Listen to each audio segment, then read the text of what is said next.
I'm with Professor Rick Sarre, who's had a distinguished career in academic law, but is something of an expert on the democratic process and knows a lot about elections. And I'm going to ask him what he thinks of local government council elections and why it's important. They're important because they deal with things that happen to us every day. Whether you're walking down the pavement, want pavement safety, whether you like your lighting in your street, whether you'd like to walk your dog in a local park, whether you want tree coverage, whether you want the water to be drained so it doesn't come into your front door, the sorts of things that actually happen on a daily basis are the sorts of things that local government looks after. So when you're talking about local government, you want to get your representatives who will represent you and make sure those sorts of things come together. It's an important part of everyone's life because it happens every day. So just how easy is it to vote in the Adelaide City Council elections? It's very easy, Jane.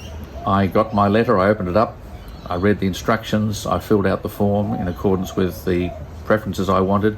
It probably took me 30 seconds. In fact, it took me longer to write my name on the front of it and pop it in the mailbox than it did to actually do the voting. So it's a very easy process indeed, and a very important one as well. But there are requirements about how many boxes you fill out and how many numbers you put in those boxes. This is slightly different from state and federal elections. In fact, it's easier than state and federal elections because you really only have to vote for the number of candidates who are standing.